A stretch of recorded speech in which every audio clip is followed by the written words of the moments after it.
এক বাদশাহ ছিলেন প্রতাপশালী, নাম ছিলেন ইয়াজিদ বিন মুহাল্লাব। মুসলিম বাদশাহ, মালিক ইবনে দিনার রহমতুল্লাহ আলাইহির জমানায় বড় আল্লাহওয়ালা ছিলেন। মালিক ইবনে দিনার ওলামারা চিনে। তো উনি ওনার দিকে একটু বাঁকা চোখে দেখছিলেন, বাঁকা চোখে। তো বাদশাহ ডাইকা জিজ্ঞাসা করছে, তুমি তো আমার রাজত্বেই থাকো, তুমি কি আমাকে চিনো না? বলছে অবশ্যই চিনি। বলছে তাহলে বাঁকা চোখে কেন দেখলা? তো বলল, শোনো, আমি তোমাকে তোমার চেয়ে বেশি চিনি। তো সে একটু আশ্চর্য বোধ করলো, আরে আমার চেয়ে, আমি আমাকে যতটুক না চিনি, এই লোকটা আমার চেয়ে আমাকে বেশি কি করে চিনে? বলছে বলো। কারণ আগের যুগের বাদশারা প্রতাপশালী ছিল, কিন্তু বেয়াদব ছিল না। কি ছিল না? বেয়াদব ছিল না। রাগ হয় না, পায়ে হাত রাখি। আজকাল তো মানুষ একটু ক্ষমতা পাইলে শুধু প্রতাপশালী হয় না, বেয়াদব হয়, আদব কায়দা হারায় ফেলে। ঠিক না? আদব কায়দা, কথা বলারও ঢং জানে না। তো বাদশাহ জিজ্ঞেস করলো, তুমি আমাকে আমার চেয়ে বেশি কিভাবে চিনো? তো মালিক ইবনে দিনার রহমতুল্লাহ আলাইহি বলতেছিলেন, আমা কানা আউয়ালুকা নুতফা, তোমার উৎস কি বীর্য ছিল না? তোমার তৈরি তো বীর্য থেকে, ঠিক না? আরে কি সত্য তো? দুর্গন্ধময় নিকৃষ্ট একটা পানি থেকে। তো বলছে বালা, অবশ্যই।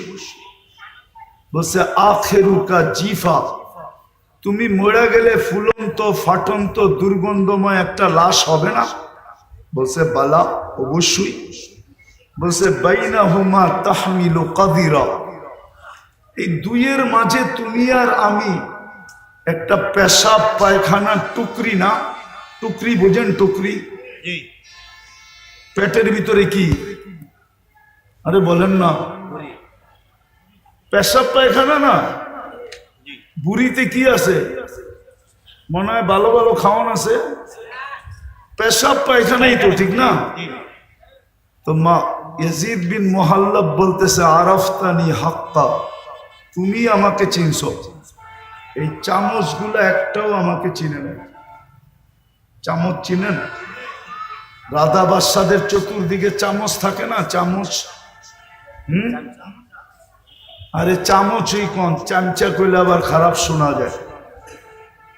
সুন্দর ভাষা ব্যবহার করেন। তো বলে ওরা আমাকে চিনে নাই।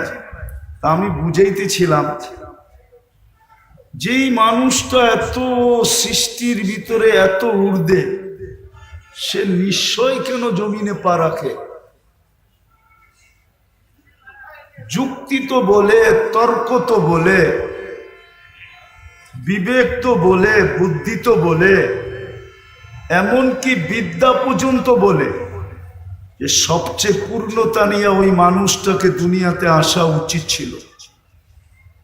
কিন্তু মানুষটা কেন নিশ্চয় আসলো? কেমন নিশ্চয়? ফালা লাকা সিন্নুন তাক্তা, মার পাটের থেকে যখন আসে তো দাঁত থাকে না, কোত্থেকে কাটবে?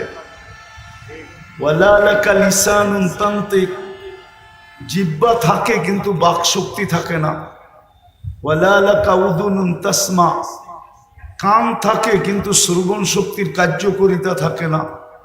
ওয়ালা লাকা আইনুন তানদুর, চক্ষু থাকে কিন্তু দৃষ্টি শক্তির কার্যকারিতা থাকে না। ওয়ালা লাকা আকলুন তুমাইয়িজ, মগজ থাকে কিন্তু ভালো মন্দ বোঝার ক্ষমতা থাকে না। ওয়ালা লাকা কলবুন তাতাফাক্কার, দিল থাকে কিন্তু চিন্তা কি জিনিস সে জানে না। ওয়ালা লাকা ইয়াদুন তাফতিশ, হাত থাকে কিন্তু কর্ম তো দূরের কথা, ধরারই ক্ষমতা থাকে না। ওয়ালা লাকা রিজলুন তামশি, পাও থাকে কিন্তু চলার ক্ষমতা থাকে না।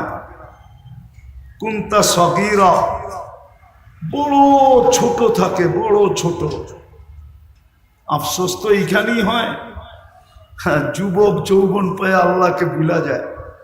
ও ভাবেই না যে মাত্র 5-6 পাউন্ডের ছিল, ঊর্ধ্বে 7 পাউন্ড, ঊর্ধ্বে 10 পাউন্ড, 10 পাউন্ডের উপরে বাচ্চা হয় না। আর 10 পাউন্ড যেই বাচ্চা, সে নর্মালও জন্ম নেয় না, তাকে সিজার করতে হয়। কেননা 10 পাউন্ডের বাচ্চা নর্মাল আসতে পারে না, তাকে সিজার করা ব্যতীত আনা যায় না। তাহলে 10 পাউন্ড। কিন্তু যুবক তো ভাবে না যে আমি একদিন 10 পাউন্ড ছিলাম। আল্লাহ তো এটাই বলে, আমা কুনতা সগীরা, তুই ছোট ছিলি। আমা কুনতা যায়ীফা, তুই কি দুর্বল ছিলি না? মার পেটের থেকে আসে তখন কেমন দুর্বল, কিন্তু বড় হইতে দেরি। অতীত বলতে তো দেরি করে না যে অতীতে আমি ছিলাম কি। কে আমাকে এত ওজন বানাইলো? 70 কেজির ওজন আমাকে কে বানাইলো 10 পাউন্ড থেকে? এটা তো ভাবে না। তো নিশ্চয়ের চিত্র দেখাইতেছি যে ছোট ছিল কতটুকু, ওয়েট ওজন ছিল কতটুকু, দুর্বল ছিল কেমন। কুনতা জাহিলা, তুমি বড় অজ্ঞ ছিল, অজ্ঞ।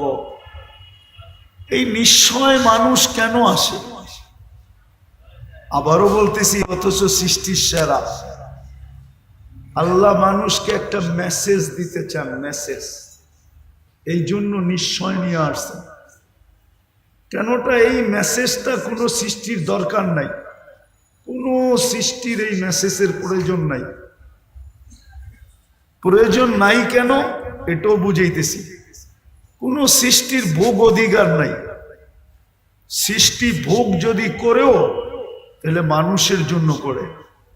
সৃষ্টি বাঁচে যদি মানুষের জন্য বাঁচে। সৃষ্টির অস্তিত্ব মানুষের জন্য। মানুষ না হইলে এই সৃষ্টির দরকার ছিল না। সূর্যের আলো দরকার ছিল না, চাঁদের কিরণও দরকার ছিল না, নদী প্রবাহমান হওয়াও দরকার ছিল না, সমুদ্রের তরঙ্গ মারাও দরকার ছিল না। এটা খোলার সময় এখন নাই। আর এই হইহুল্লার ভিতরে যে বুঝে আসবে এমনও না, যদি খুলিও তাইলে বুঝে আসবে না। এটার জন্য খুব নির্জনতা চাই, খুব ধ্যান চাই, তাইলে হয়তো বুঝে আসতে পারে যে সব সৃষ্টি মানুষের জন্য। সব সৃষ্টি মানুষের জন্য। মানুষ না হইলে কিচ্ছু হতো না, কিচ্ছু প্রয়োজনও ছিল না। তো যেটা বুঝাইতেছিলাম, মানুষ নিশ্চয় আসে কেন? শুধু একটা মেসেজ দেওয়ার জন্য। এই মেসেজটা কোনো সৃষ্টির দরকার নাই, প্রয়োজন নাই। এই জন্য সব সৃষ্টিকে আল্লাহ পূর্ণতা দিয়ে অস্তিত্ব দেন। শুধু ওই মেসেজটা বোঝার জন্য মানুষকে নিশ্চয় অস্তিত্ব দেন, নিশ্চয়। শুধু একটা মেসেজ বোঝানোর জন্য। আর মেসেজটা এই জন্য বুঝাইতেছিলাম, কোনো সৃষ্টির ওই মেসেজের প্রয়োজন নাই। কেননা ভোগ অধিকার নাই। কোনো সৃষ্টির জীবনের ফলাফল নাই, প্রতিদান যাকে বলে, প্রতিদান নাই। কোনো সৃষ্টি প্রতিদান পাবে না। এমনকি ফেরেশতা পর্যন্ত প্রতিদান পাবে না। কোন সৃষ্টি জান্নাত জাহান্নামে যাবে না। শুধু একমাত্র মানুষই জান্নাতে যাবে, জাহান্নামে যাবে। উকুদুহান নাস ওয়াল হিজারা, কুরআন বলে শুধু মানুষ জাহান্নামের ইন্ধন হবে। এই জন্যই মানুষটাকে মেসেজ দেওয়ার প্রয়োজন ছিল। এই জন্য আল্লাহ নিশ্চয় অস্তিত্ব দিয়েছেন। যদিও মানুষ ভাবে না, এটাও মানুষেরই স্বভাব। এটাই মানুষের স্বভাব। জিতার আগে একরকম, জিতা গেলে আরেক রকম। জিতার আগে পাও ধরতে পারে, আবার জিতার পরে যার পায়ে ধরছে তারে ফুটবলের মতো লাথিও দিতে পারে। এটা মানুষের স্বভাব। কোরআন বলতেছে, কোরআন, আমি না। কুতিলাল ইনসানু মা আকফারা। নাইলে একটা কথা বোঝেন, এটা তো স্বীকার করি, হায়াত কার হাতে? আল্লাহ। মৌত আল্লাহ। সুস্থতা আল্লাহ। অসুস্থতা আল্লাহ। সর্বকিছু কার হাতে? আল্লাহ। যেই মানুষটা বলে আল্লাহ ডাকলে ও মসজিদে যায় না কি করে? আচ্ছা বলবেন মানুষের সংকুলন হবে না, বলুক এই কাউন্টারে জামাতে দাঁড়ায় কিনা, নামাজ পড়ে কিনা, অথবা এই রোডে দাঁড়ায় কিনা, বলেন কয় পার্সেন্ট মানুষ নামাজ পড়ে? তাহলে বোঝা গেল মানুষের মতো অকৃতজ্ঞ কোনো প্রাণী নাই। বিশ্বাস করে যে মৌত আল্লাহর হাতে, মৌত হায়াত আল্লাহ। নাইলে প্রবাদ বাক্য কেন আসলো, রাখে আল্লাহ মারে কে? কিন্তু মিডিয়ালারও লেখে মাঝে মাঝে যে রাখে আল্লাহ মারে কে, মারে আল্লাহ রাখে কে। বিশ্বাস তো করে, কিন্তু আল্লাহ ডাকলো, কে ডাকলো? আল্লাহ। আজান কার ডাক? আল্লাহ। আল্লাহ ডাকলো। ও বিশ্বাস করে আমার হায়াত আল্লাহর কাছে হাতে, মৌত আল্লাহর হাতে, আমার কর্ম আল্লাহর হাতে, আমার সুস্থতা আল্লাহর হাতে, আমার এভরিথিং আল্লাহর হাতে। বুঝলাম নাস্তিক যারা ওরা মানে না, কিন্তু আমরা তো নাস্তিক না। নাস্তিক না, আল্লাহকে মানি না, স্বীকার করি না। অবশ্যই। তাহলে আমরা কেন ডাকে আসি না? আমাকে যুক্তি দিয়া বুঝান, ও কেন আসে না? তাহলে বোঝা গেল আল্লাহর কথা সত্য। মানুষ তোর চেয়ে অকৃতজ্ঞ কেউ নাই। মানুষ সবচেয়ে অকৃতজ্ঞ। কুতিলাল ইনসানু মা আকফারা। অকৃতজ্ঞতা মানুষকে খায়া ফেললো। এই জন্য আল্লাহকে ডেলি ধ্বনি দিতে হয়, ধ্বনি। কোরআনের মাধ্যমে আল্লাহ প্রত্যেকের কানে ধ্বনি দেন, আওয়াজ দেন। মা গর্রাকা বিরাব্বিকাল কারীম। দয়ালু আল্লাহর থেকে তোকে বিমুখ করলো কে? এত দয়ালু আল্লাহ। চলেন দয়ার একটা দৃষ্টান্ত দেখাই, দয়ার একটা দৃষ্টান্ত দেখাই। এক কোম্পানি নিয়ে আসেন এখান থেকে আমাকে, যে কোনো প্রতিবন্ধীকে চাকরিতে রাখছে। অনেকগুলা কোম্পানি, ওই মাথা থেকে এই মাথা পর্যন্ত পরিবহনের, ঠিক না? জি। একটা কোম্পানি নিয়ে আসেন, সে একজন প্রতিবন্ধীকে কর্মচারী হিসাবে রাখছে, মাসের শেষে তাকে একটা বেতন দেয়। এই মনে করা যে সে প্রতিবন্ধী, কি করে খাবে? আল্লাহ আমাকে অর্থ দিছে, আমি একজন প্রতিবন্ধীকে কর্মচারী হিসাবে রাখলাম। ও বলতেছে একজন রাখছে। একজন প্রতিবন্ধী বাংলাদেশে? হ্যাঁ, যদি প্রতিবন্ধীকেই এরকম বিত্তশালীরা, মার্কেট মালিক, দোকান মালিক, পরিবহন মালিক, মেল ফ্যাক্টরিওয়ালারা রাখতো, তাহলে বাংলাদেশে আর প্রতিবন্ধী আলাদেরকে কি অটো চালাইতে হইতো না, অটো চালাইতে হইতো না, জি। ঠিক না? জি। হ্যাঁ, আর প্রতিবন্ধীদের সুবাদে ভালো লোক অটো নিয়ে নামতো না, ঠিক না? জি। অটো তো আগের থেকেই নাই, পরে নামবে কোথেকা? আর ঘুরতে ঘুরতে আজকে আন্দোলন পর্যন্ত গড়াইতে হইতো না। জি। জি। কিন্তু প্রতিবন্ধীকে তো কেউ চাকরিতে রাখে না, গেলেই প্রথম ধাক্কা দেয়, তুই প্রতিবন্ধী। তো যেটা বুঝাইতেছিলাম, বুঝাইতে যে আল্লাহর মতো দয়ালু, মা গর্রাকা বিরাব্বিকাল কারীম, এই ধ্বনি দিতে হতো না, এই ধ্বনি দিতে হতো না যে আমার মতো দয়ালুর থেকে তোকে বিমুখ করলো কে? তুই সারাদিন বিমুখ থাকা সত্ত্বেও, আমার হাতে হায়াত থাকা সত্ত্বেও, আমার হাতে মউত থাকা সত্ত্বেও, এভরিথিং আমার হাতে থাকা সত্ত্বেও আমি তোর ডাকি বলে ডাকি আমি, তুমি সাড়া দাও না। তারপরও আমি তোমার সব কিছু বহন করতেছি। বলেন এরকম দাতা কই পাবেন? একটু ভাবেন, বিবেক দিয়ে ভাবেন, কাজে দিবে কিন্তু। নাইলে এই কথা বলতে পারবেন না, এই কথা বলতে পারবেন না। আপনি যুক্তি দিবেন, তর্ক দিবেন, যুক্তি তর্কের জবাব কিন্তু এটার ভিতরে রাখা আছে। আপনার ব্রেনের ভিতরে আপনার যুক্তি তর্কের জবাব রাখা আছে, আপনার ব্রেনের ভিতরেই রাখা আছে। আপনি এটা বললে হবে না যে আমি কর্মব্যস্ততার কারণে পারি না। ড্রাইভার যদি বলে আমি চালক হিসাবে নামাজ পড়তে পারি না, আমি ওকে প্রশ্ন করব তোমাকে চালানের যোগ্যতা কে দিল? হ্যাঁ, কে দিল? আল্লাহ। আরে বলেন না। আল্লাহ। আল্লাহ বলতে দ্বিধা করেন কেন? আল্লাহ বললে 40 নেকি মিলবে, 40 নেকি। কে দিল তাকে যোগ্যতা? হ্যাঁ, আল্লাহ যদি জিজ্ঞেস করে যোগ্যতাটা কার ছিল বল। তোকে যদি প্রতিবন্ধী বানাইতাম কে কি করার ছিল? তোর মা বাবার চোখের পানি জড়ানো ব্যতীত আর কিচ্ছু ছিল না। চোখের পানি জড়াইতে থাকতো। আল্লাহর বিরুদ্ধে কেস কোথায় করতো? হাইকোর্টে না সুপ্রিম কোর্টে না জজ কোর্টে না র্যাবের কাছে না আর্মির কাছে? কার কাছে করতো?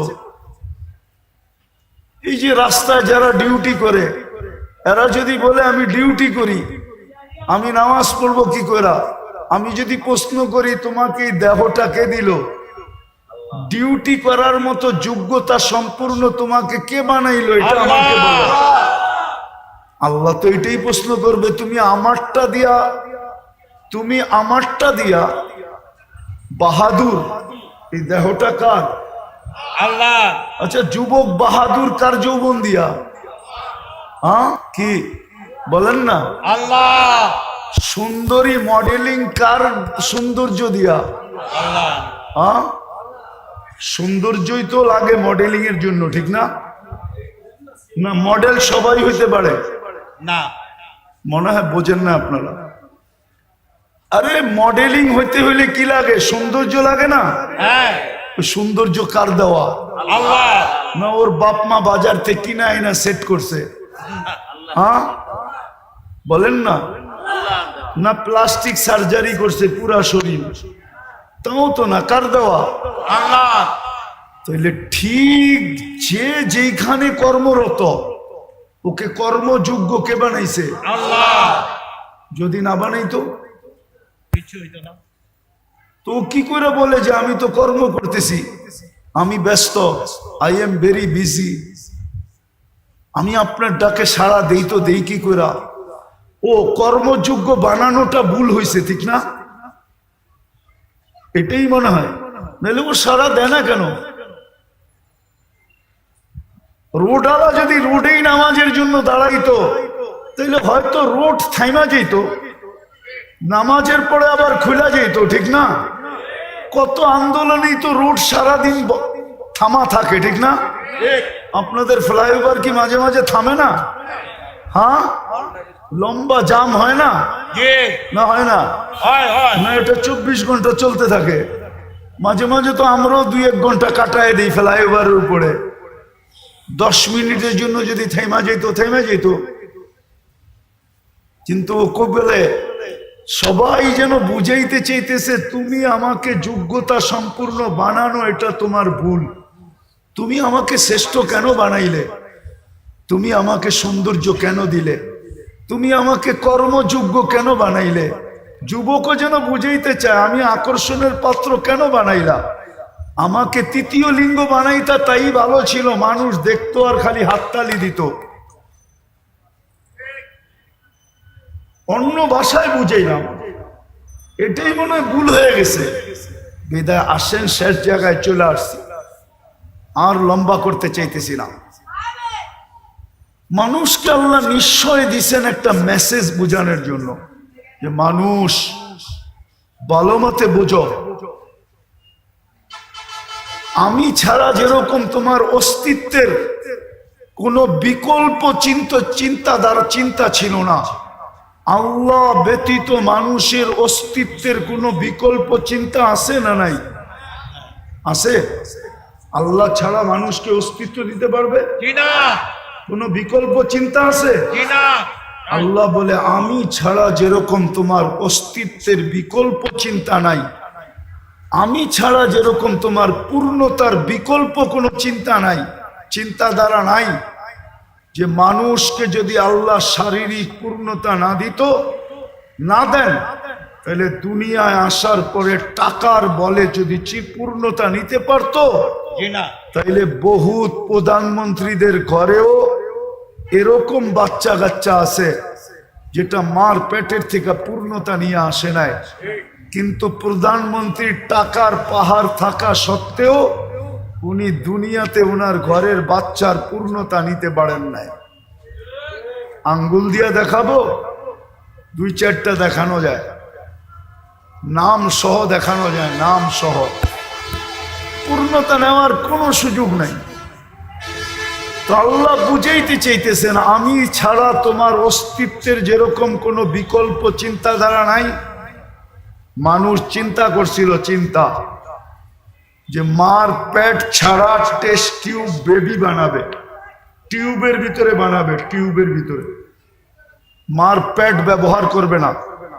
কিন্তু বিজ্ঞান বানাইছিলেন, কিন্তু পরে দেখছেন যে এটা দিয়ে কোনো কর্ম করা যাবে না। যেরকম যদি বুঝাই, বুঝবেন কিনা জানি না, ঢাকা শহরে বাস করেন তো, গ্রামগঞ্জে যান না, কোত্থেকে বুঝবেন? গ্রামে অবেলা যদি মেয়ের জামাই আসে, তো শ্বশুর শাশুড়ির মুরগি ধরতে যায়, গ্রাম্য মুরগি ধরতে যায়, দেশি মুরগি ধরতে যায়, মাঝে মাঝে কাপড়ও খুলা যায়, মনে হয় বোঝেন না। আর পোল্ট্রি যেটা ফার্মের, ওইটা নড়ে আর চড়ে, নড়ে আর, ওইটা না হাঁটে না দৌড়ায়, ও বইয়েই থাকে, ঠিক না? তো বিজ্ঞান দেখছে বাচ্চা তো হবে, কিন্তু ওইটা দিয়ে কর্ম করা যাবে না, বাস চালানো যাবে না, বন্দুক চালানো যাবে না, প্লেন চালানো যাবে না, দুনিয়ার কোনো কাজ করা যাবে না। ওইটার নাম দিতে হবে পোল্ট্রি বাচ্চা। পোল্ট্রি কি? ওটা নড়বো আর চড়বো, ঠিক না? তো বিজ্ঞান কানে ধরা তওবা করে ফেলছে, এখন আগের জায়গায় চলে আসছে যে আল্লাহ ব্যতীত অস্তিত্ব দেওয়ার কোনো বিকল্প নাই, আল্লাহ ব্যতীত পূর্ণতা দেওয়ার কোনো বিকল্প নাই। টাকার বলে পূর্ণতা নেওয়া যায় না। তো সব যখন আল্লাহ দেন, তাইলে ওই ব্যক্তিটাকে যখন আল্লাহ ডাকে তো আসে না কেন? কেন আসে না বলেন? এই জন্যই তো বলছে মানুষের মতো অকৃতজ্ঞ কেউ নাই, নিমক হারাম কেউ নাই। মানুষের চেয়ে নিমক হারাম কোনো জাতি নাই, মানুষের চেয়ে অকৃতজ্ঞ কোনো জাতি নাই, মানুষের চেয়ে কপাল পোড়া কোনো জাতি নাই। বরং দেখা যায় মাঝে মাঝে কিতাব ঘাটলে দেখা যায় মানুষের চেয়ে নিকৃষ্ট কেউ নাই। হ্যাঁ, শুকরও মাঝে মাঝে সকালবেলা ঘুমের থেকে উঠা বলে, মালিক চোখটা খুলবো, কিন্তু কোনো বেনমাজির উপরে যেন দৃষ্টিটা না পড়ে। আল্লাহ জিজ্ঞাসা করে, কেন? বেনমাজি আমার চোখে আমার চেয়ে নিকৃষ্ট। তো যুক্তি জিজ্ঞাসা করে, কোন যুক্তিতে? আমি তো উঠেই তোমার প্রশংসা করি, আর তুমি ওকে ডাকো, তারপরে ও আসে না। তুমি ওকে ডাকো, আর আল্লাহ ডাকে কেন? এক গাধা জিনিস দেওয়ার জন্য ডাকে, এক গাধা। হায়, মুসলমান যদি নামাজ পড়তো, তাহলে আমার বিশ্বাস ঢাকা শহরে এত ক্লিনিক হইতো না। আমার বিশ্বাস এত লম্বা ঘন্টায় ঘন্টায় সিরিয়াল দিয়ে বসে থাকতে হতো না। আর আমার বিশ্বাস ডাক্তারদের পোয়া বারো হইতো না যদি মুসলমান নামাজ পড়ার মতো পড়তো। কেননা নামাজের ভিতরে আরোগ্যতা রাখা আছে, শেফা। আপনি বলবেন হুজুররা অসুস্থ হয় কেন? আমিও বলবো আমিও ওই নামাজ পড়ি না যেরকম পড়ার দরকার, আর পড়লে আল্লাহ রসুলের কথাই সত্য।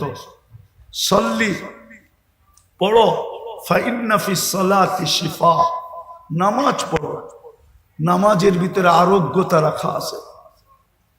যদি পড়ার মতো পড়তো তো কথা শুরু ছিল মানুষকে কেন নিশ্চয় অস্তিত্ব দেন, মেসেজ দেওয়ার জন্য। যেরকম মানুষ, আমি ছাড়া তোকে অস্তিত্বে আনার কোনো বিকল্প রাস্তা নাই, আমি ছাড়া পূর্ণতা দেওয়ার বিকল্প কোনো রাস্তা নাই। ঠিক তদ্রূপ আমি ব্যতীত ভালো মতে বোঝ, তোর এই জীবনটা, ছোট জীবনটা গুছানের কোনো বিকল্প রাস্তা নাই। গুছানো বোঝেন? জি।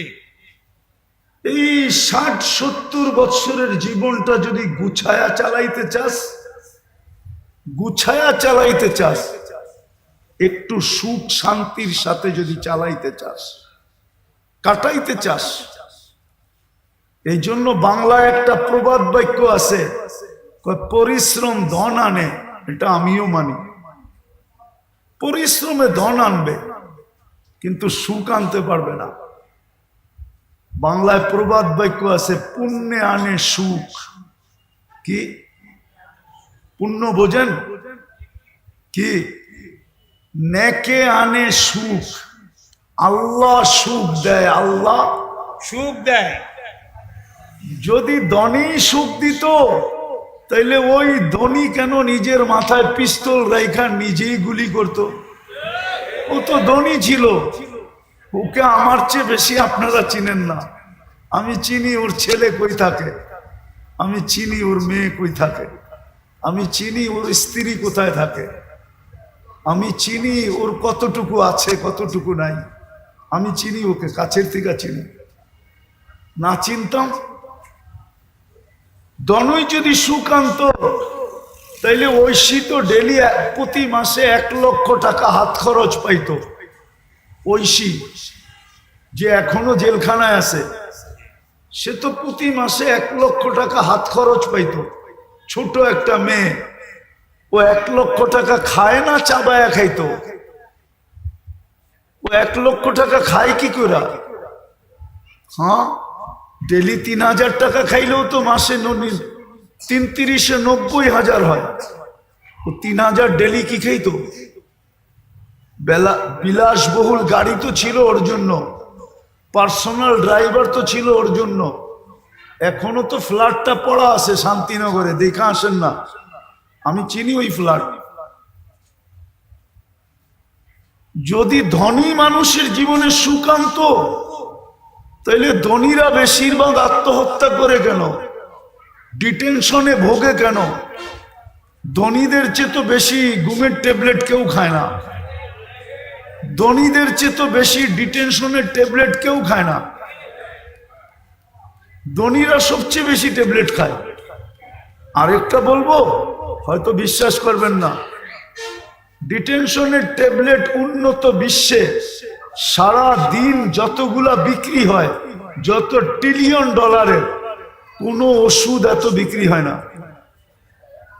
আমি তো ঘুরা বলতেছি, ঘুরা আমেরিকা যায়া বলতেছি, কানাডা যায়া বলতেছি, ইংল্যান্ড, ইউরোপ, অস্ট্রেলিয়া, জাপান, শুধু বাকি আছে নিউজিল্যান্ড। বাকি সব ল্যান্ডে যায়া বলতেছি, তাইলে ওরা কেন এত বেশি ট্যাবলেট খাইতো ঘুমানের? মুসলমানের ঘুম দেখা কেন মুসলমান হইতো? আমি তো চিনি আমেরিকাতে ওই ব্যক্তিকে যে মুসলমানের ঘুম দেখা মুসলমান হয়েছে। সত্য বলতেছি। মসজিদে বৈশা বৈশা একজন ঘুমাইতেছিল, তো দূরের থেকে দেখা ছুটে আসছে, বলছে তুই কোন কোম্পানির ওষুধ খাস, বৈশা বৈশা ঘুমাস? আমি তো আমেরিকান ওষুধ খায়া বিছনায় যায় ঘুমাইতে পারি না, আমাকে একটু দয়া করে লেখা দিবি? ও ছিল তাবলিগওয়ালা, ও চালাক ছিল, বলছে এত তাড়াতাড়ি লিখে দিব? 3 দিন আমার লগে থাকতে হবে। থাকবি? বলছে 3 দিন না 3 মাস থাকবো, 3 মাস। তারপরও ঘুম দরকার। তো 3 দিন জামাতে থাকার পরে মুসলমান হয়ে গেছে। 2019-এর কাহিনী বলতেছি। আমি ইস্তেমায় গেছিলাম আমেরিকার। তা আমি বয়ান করে নামতেছিলাম, আর ও পিছে বয়া ঘুমাইতেছিল বৈশা বৈশা। তা আমি আইসা ওরে খোঁচা দিয়ে জিজ্ঞাসা করছিলাম, কোন কোম্পানির ট্যাবলেট খাস, আমাকে লেখা দিবি? তো আমাকে হাইসা দিয়া বলতেছে 3 দিন সময় দিতে হইব, তাইলে লেখা দিবি। অথচ আমি ইস্তেমার বয়ান করে নামলাম। সত্য এটা, ভাবেন, নাইলে ছোট জীবনটা কেটে যাবে। সুখের আশায় দৌড়াইতে থাকবো, কিন্তু কোনোদিন সুখ দেখবো না। সত্য এটাই। পুণ্যে আনে পরিশ্রম কি আনে? আলস্য দারিদ্রতা আনে মানি, কিন্তু দুঃখ আনতে পারে না। পাপে আনে দুঃখ, পাপে পাপে। মানুষের জীবনে দুঃখ আসে পাপের কারণে, অলসতার কারণে মানুষের জীবনে দুঃখ আসে না। মানুষ দুঃখী হয় শুধু পাপের কারণে। তো আল্লাহ মেসেজ দেওয়ার জন্য নিশ্চয় অস্তিত্ব দিছেন, যে তোমাকে নিশ্চয় অস্তিত্ব দিলাম মেসেজ, তুমি এই ছোট জীবনটায় যদি সুখে থাকতে চাও, তাইলে আমি আল্লাহ ছাড়া বিকল্প নাই। আমি আল্লাহকে পাইতে হবে। যেমন দেখাইলাম, অস্তিত্ব আল্লাহ ব্যতীত বিকল্প, পূর্ণতা আল্লাহ ব্যতীত বিকল্প, সুখ আল্লাহ ব্যতীত বিকল্প নাই, কোনো কিছুই আল্লাহ ব্যতীত বিকল্প নাই। সবকিছুর ভান্ডার কিন্তু ওনার কাছে।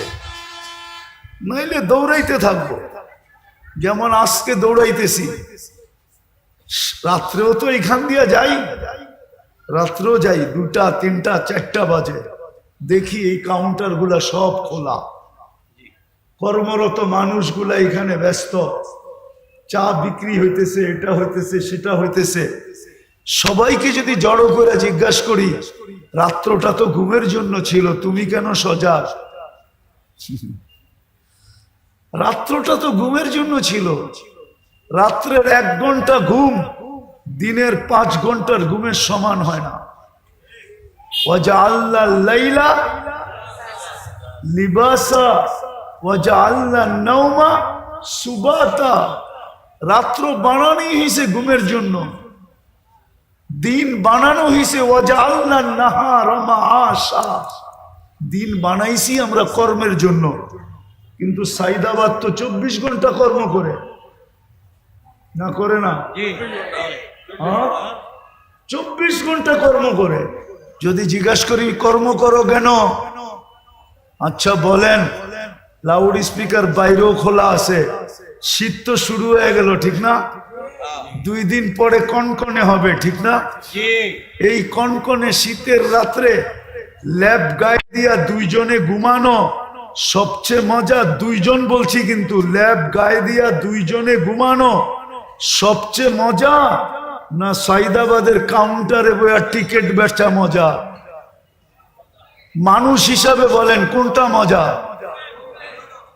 হ্যাঁ, শীতের দিন, কনকনে শীতের দিন, সকালবেলা ল্যাপের ভিতরে 2 জনে ঘুমানো মজা, না সকাল সকাল ওইটা রাস্তা দিয়ে হাঁটতে হাঁটতে কর্মের দিকে যাওয়া মজা? কোনটা মজা? আরে বলেন না। ঘুমে মজা। কিন্তু ওকে যদি জিজ্ঞেস করি, ও বলবে সুখের জন্যই তো এখানে বসে আছি। কিসের জন্য? সুখের জন্য। তো সুখ ছাইরা সুখের জন্য বসে আছে। আপনি আমাকে যুক্তি দিয়া বুঝান, এটা কোন যুক্তি? সুখ তো মিলে না, সুখের আশাই তো ছুটতেছে। শীতের দিন তো সকালবেলা ফজরের পরে দেখি, আমি তো খিলগাঁই থাকি, ঢাকা শহরেই থাকি, রাস্তাগুলার ভিতরে মানুষের স্রোত যখন দেখি সকালবেলা, তো নিজের মনটাই বলে হায় সুখের আশায় সুখ ছাড়া কনকনে শীত গায়ে নিয়া ছুটতেছে সবাই, কিন্তু সুখ তো এখানে নাই। মানুষকে আল্লাহ এই মেসেজ দেওয়ার জন্য নিশ্চয় অস্তিত্ব দিছেন, মানুষ বোঝ, তোকে নিশ্চয় অস্তিত্ব দিলাম, পূর্ণতা আমি ছাড়া বিকল্প কোনো রাস্তা নাই, অস্তিত্ব আমি ব্যতীত বিকল্প কোনো রাস্তা নাই, তোকে স্বয়ং সম্পূর্ণ করা আমি ব্যতীত বিকল্প কোনো রাস্তা নাই। বিজয় তোর দিলের ভিতরে গাত, এই ছোট জীবনটাও সুখী হওয়ার জন্য আমি ব্যতীত বিকল্প কোনো রাস্তা নাই। এই জন্য আল্লাহ মেসেজ দেওয়ার জন্য নিশ্চয়।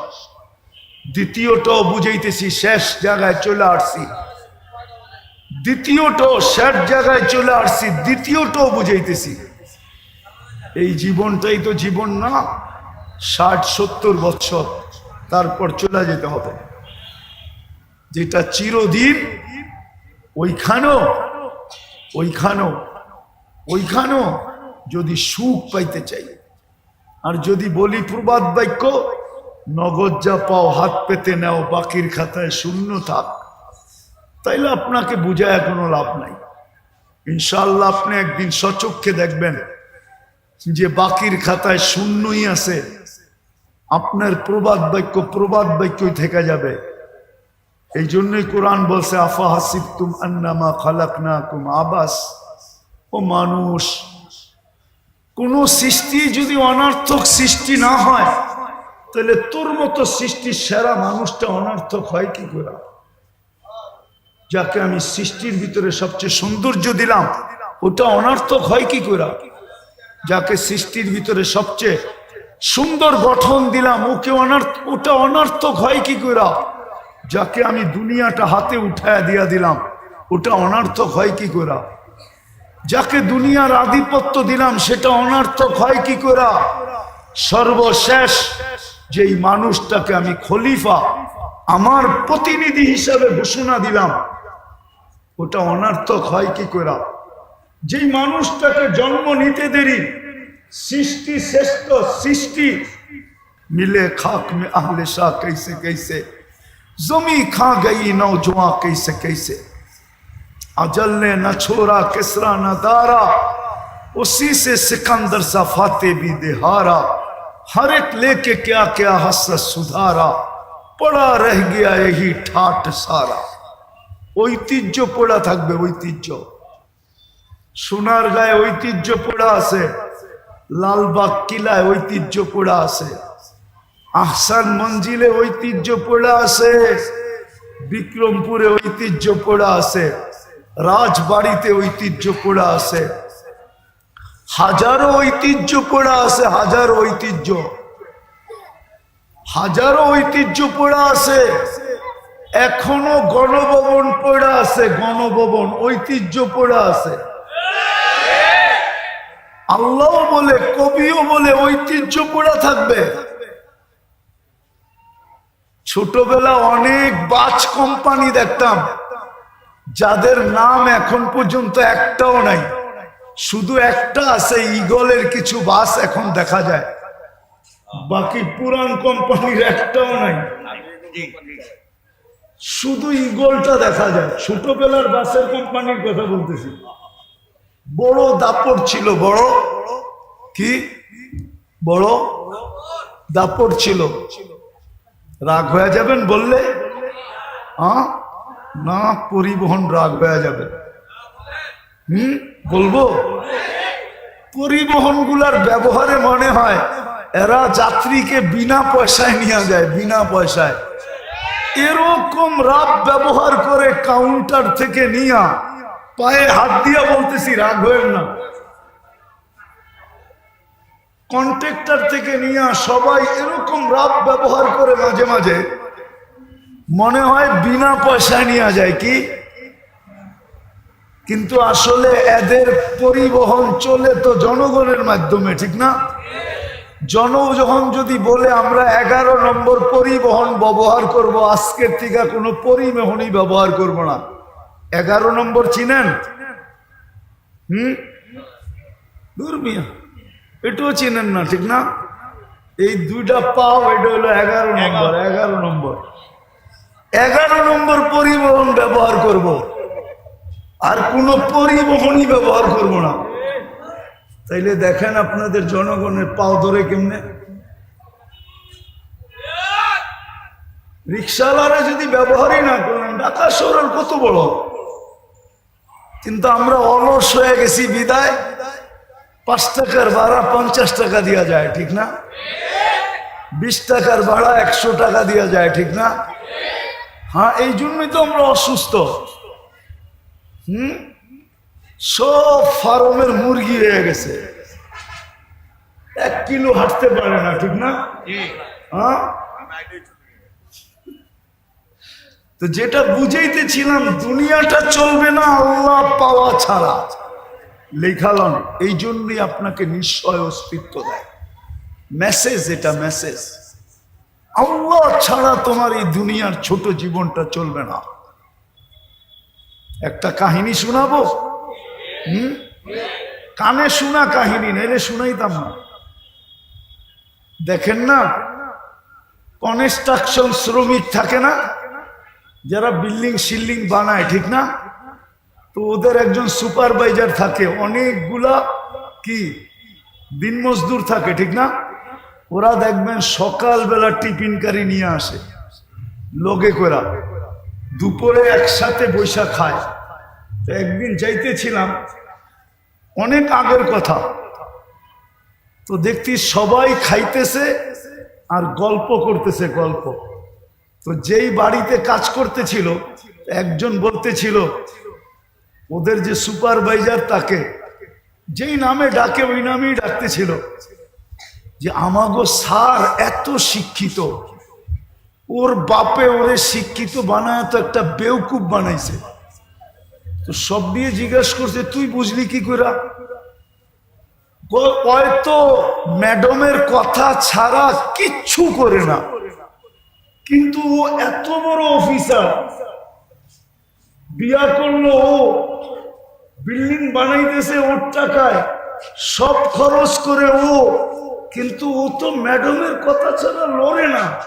তাইলে আমি বেউকুফ বলবো না, বলবোটা কি? মনে হয় বুঝাইতে পারি না। তারপরে নিজেদের কথা বলতেছে, দেখ আমরা শিক্ষা দীক্ষা লই নাই, গায়ে খাটি, আমরাই ভালো আছি। তার একটা হাসে আর জিগায়, কেমনে ভালো আছিস? দেখছস ফজরের আগে উঠা আমাগো টিফিন কারিটা রেডি করে দিছে, গরম গরম পাক করে দিছে, এই যে নিয়ে আসছি এখন খাইতেছি।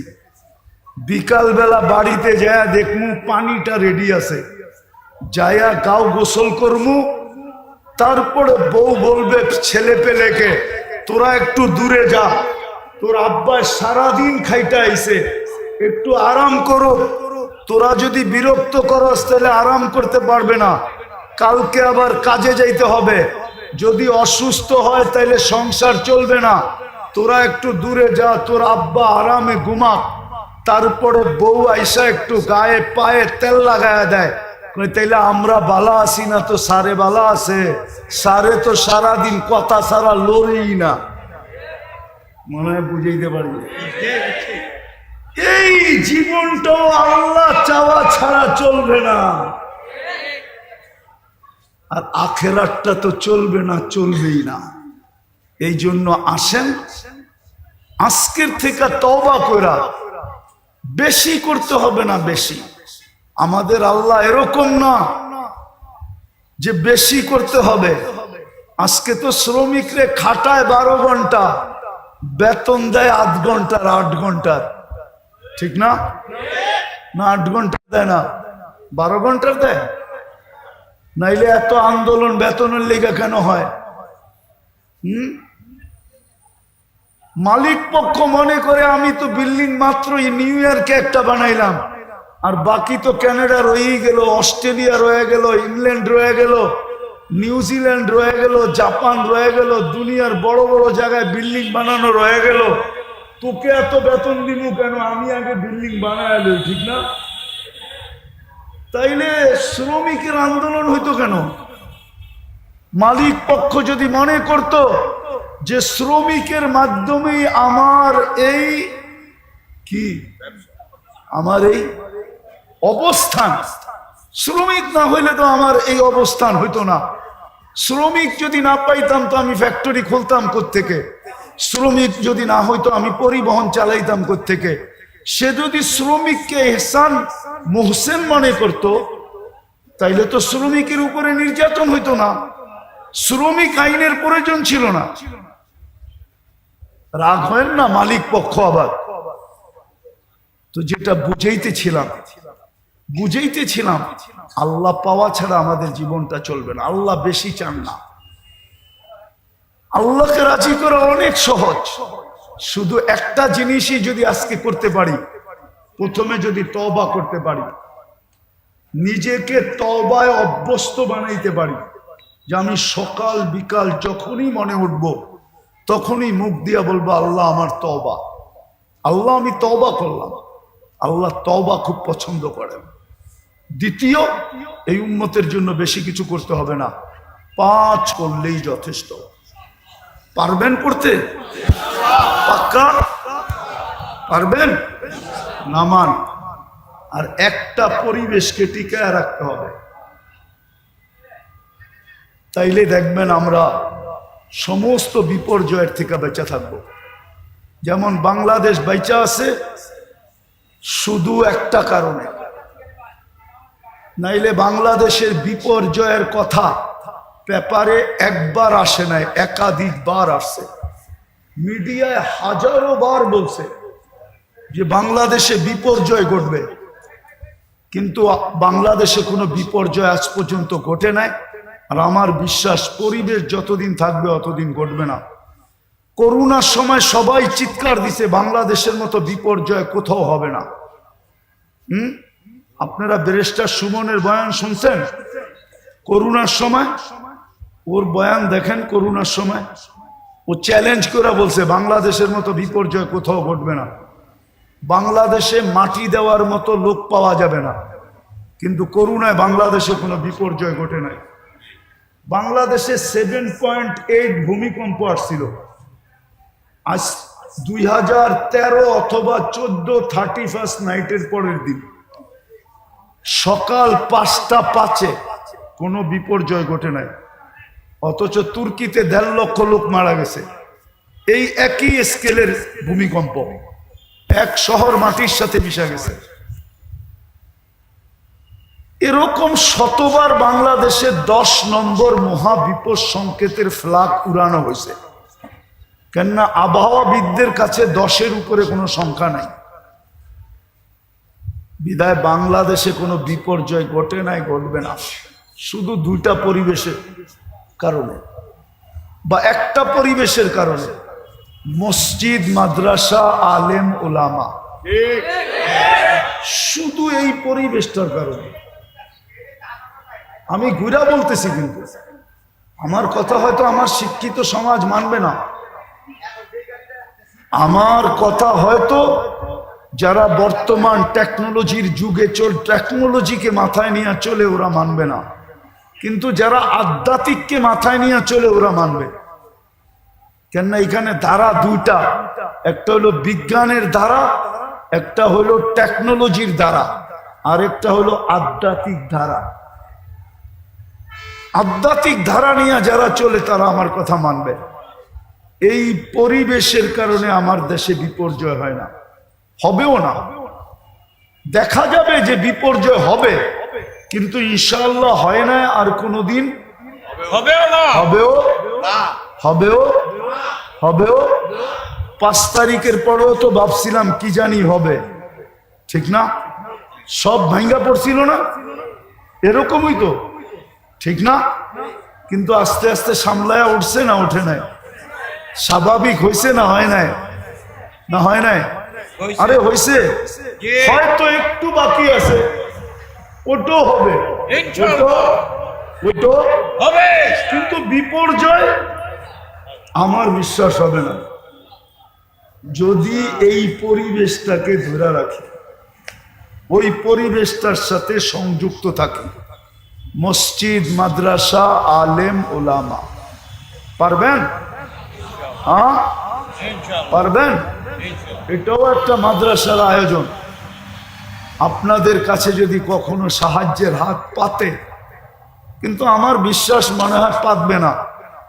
যেই ফ্যামিলির মাদ্রাসা, এরা যদি ইচ্ছা করে, আল্লাহ এদেরকে যতটুকু দিছে ইচ্ছা করে, কিন্তু এরা হাত পাততে পারে মনে হয় এই জন্য অন্যদেরকে সংযুক্ত করার জন্য, জি অন্যদেরকে সংযুক্ত করার জন্য।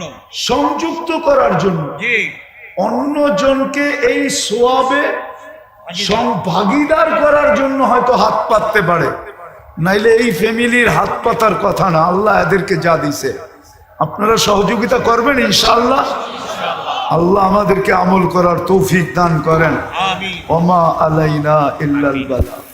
পাগড়ি পাগড়ি পাগড়ি পাগড়ি, এই অনুষ্ঠানটা একটু পাগড়ি দিবে। বসেন। বসেন বসেন বসেন, পাগড়িটা দেখা যান, পাগড়িটা দেখা যান।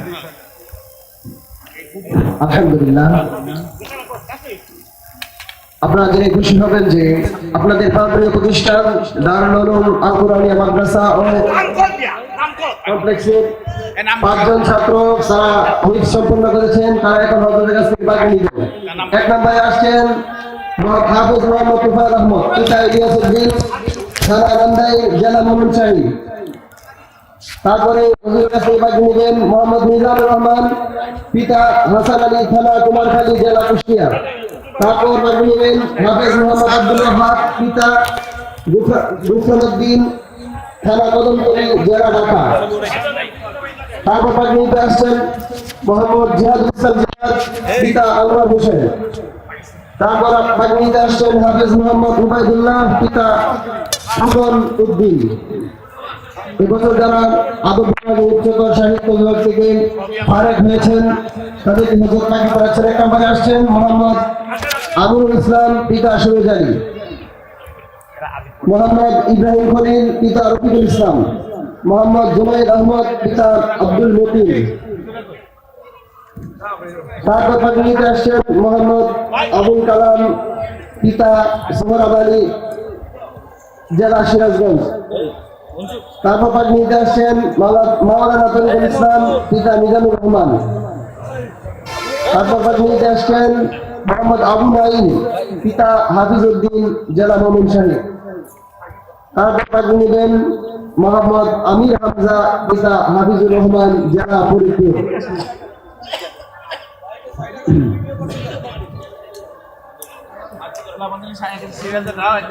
আলহামদুলিল্লাহ, আমাদের দারুল উলুম আল কুরআনিয়া মাদ্রাসা ও কমরউদ্দিন সরকার মসজিদ কমপ্লেক্স থেকে এবছর 5 জন ছাত্র হিফজ সম্পন্ন করেছেন। আমরা সকলে বলি আলহামদুলিল্লাহ। আলহামদুলিল্লাহ। 7 জন ছাত্র আরবি সাহিত্য উচ্চতর সাহিত্য বিভাগ 2024-25 থেকে ফারেক হচ্ছে। তারা হযরতের কাছ থেকে পাঠি নিতেছেন। আমরা তাদের জন্য দোয়া করি। যারা পাঠি নিতেছেন আল্লাহ পাক তাদেরকে দিনের বড় আলিম হিসেবে কবুল করুন। তাদের দ্বারা দুনিয়া এবং আখিরাতে, তাদের দুনিয়া এবং আখিরাতে আল্লাহ পাক উজ্জ্বল করুন।